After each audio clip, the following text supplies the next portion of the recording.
What if the greatest journeys in life did not begin with grand ambitions or sweeping transformations, but with a single, almost invisible step? What if the profound wisdom that shapes civilizations is not born in thunderous proclamations, but whispered quietly, almost humbly, into the fabric of everyday life? It is tempting to imagine that greatness announces itself in spectacular ways.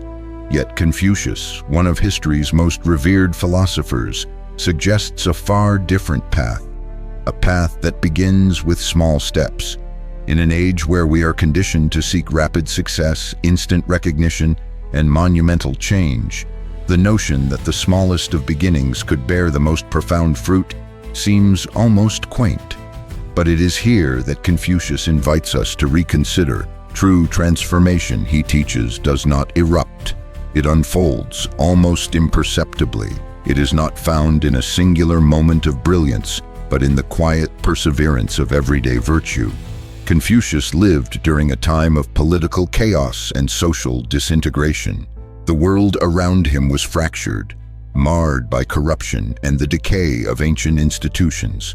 It would have been easy to despair, to withdraw, or to seek immediate and radical reforms. Instead, Confucius turned his gaze inward and downward, to the minute details of human character, to the humble habits of daily life. He understood that the foundation of a just and harmonious society could only be built through the cultivation of personal virtue, step by deliberate step. He spoke often of Li, the rituals of daily conduct, the ways of behaving that seem at first glance almost trivial. How one greets another, how one speaks, how one listens, how one performs the simplest tasks. These were not merely matters of etiquette to Confucius. They were the bricks with which a moral life is built. Each small act, conscientiously performed, becomes a vote cast in favor of order, respect, and human dignity.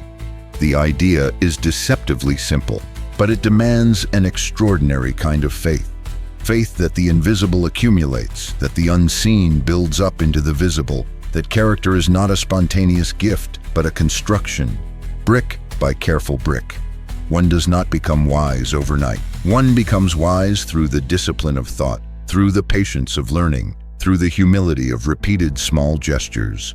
Imagine a world where every greeting, every conversation, every duty, no matter how minor, is imbued with conscious care. In such a world, small steps do not lead to nowhere. They lead to transformation. They become the path itself. Confucius understood that to attempt to change the world without first mastering oneself is to build a house on sand. And so he placed supreme importance on the individual act, the personal moment of choice. He believed that if individuals committed themselves to right conduct in the smallest things, society as a whole would, over time, reflect that integrity. This is why Confucius placed education at the heart of his philosophy. But not education in the narrow sense of technical knowledge or professional training. Rather, education as the lifelong cultivation of virtue, wisdom, and moral discernment. The first lesson in this education is humility, the recognition that we are all beginners, that mastery is not a state to be attained, but a direction to be continually pursued. Each day we are offered countless opportunities to take small steps. We can listen more attentively. We can speak more truthfully. We can act more justly. These acts may seem inconsequential in isolation, but together they form the architecture of a meaningful life. The journey to wisdom, to moral excellence, to social harmony is a path walked one deliberate footstep at a time. And what is the alternative?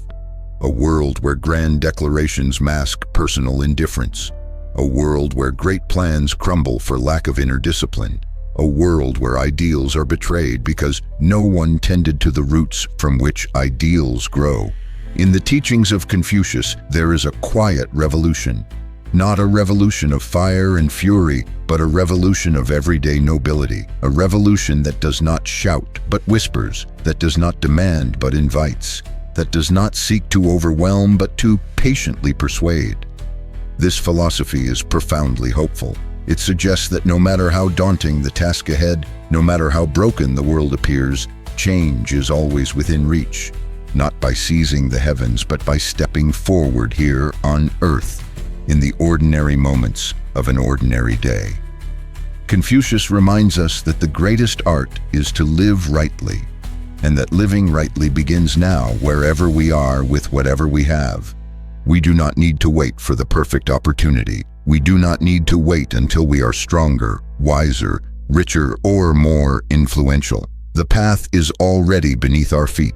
It only asks us to take the next small step, and in doing so, we honor the profound truth that small steps are not small at all. They are, in fact, the only steps that exist. They are how rivers are crossed, how mountains are climbed, how empires are built, how souls are shaped. So we return to the question, what if the greatest journeys begin not with leaps, but with whispers? What if the truest strength is found not in grand gestures, but in humble perseverance? What if the secret to transforming our lives, and perhaps even our world, lies not in doing extraordinary things, but in doing ordinary things extraordinarily well? Confucius offers us no shortcuts, no sweeping transformations, no instant victories. He offers instead a path of small, deliberate steps, walked with humility, patience, and steadfastness. It is a path open to all who are willing to begin, and it begins always right where we stand.